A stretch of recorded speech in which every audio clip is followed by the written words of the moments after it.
Hello, this is James from the PlayStation blog. I'm here with Sean McGabe from Insomniac Games, and we're here to talk about Ratchet and Clank All for One. Now, forgive me if you don't agree with me, but I think this is the four-player co-op is probably the biggest addition to the Ratchet and Clank series, at least this generation. Yeah, absolutely. How has the team felt about taking on that new challenge and adding that? You know, it was one of those things that really resonated with us from the start. I mean, it was early on when we were talking about, you know, what can we do with the Ratchet universe? And somebody said, well, it would be really cool to do a Ratchet and Clank game. I mean, we've been wanting to do that forever, where you can play Ratchet and Clank at the same time. It is what it's called.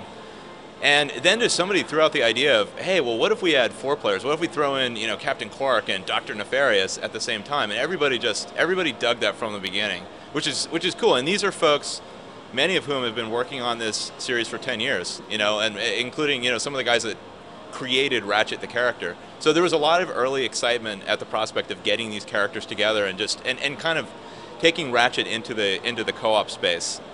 Like it felt like exactly the right thing for us to do.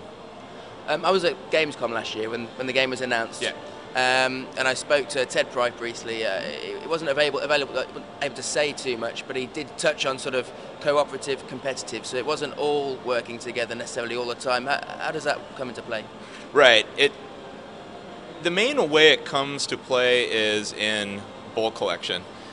And so Ratchet in the past has been about smashing things, blowing stuff up, getting bolts, buying new weapons, and then going back and doing the same thing. The twist that we've put on in All for One is that players share bolts. So if we're playing together, we are collecting bolts that go into a common pool that we can that we'll get at the end of the round. But if you collect the most bolts, you get a cool bonus at the end of every segment.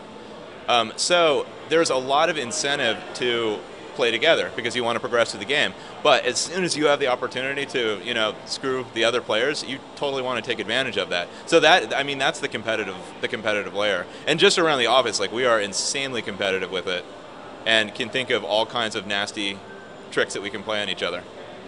I don't know how much you're able to talk about the story in Ratchet and Clank All for One, but I think a lot of people are going to be curious as to how these 4 characters that haven't always been the best of friends suddenly come together.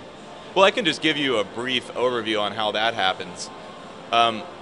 Ratchet and Clank are with Captain Qwark, who's now the president of the galaxy, of course, because that was the logical step for him, and Dr. Nefarious comes in to try and take his final revenge, and everything goes bad, and they are kidnapped by a mysterious robot that takes them to another world. And so these 4, to get off this world and to battle this robot and defeat this robot, have to work together.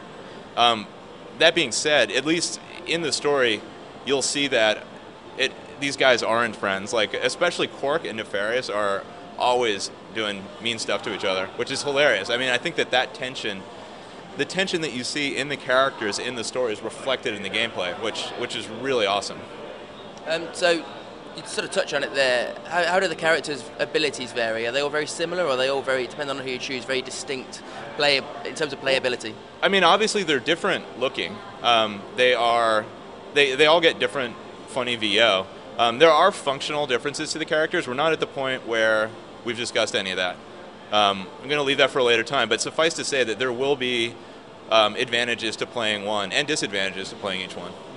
And in terms of the accessibility, can you just sort of drop in and drop out, or how does that work?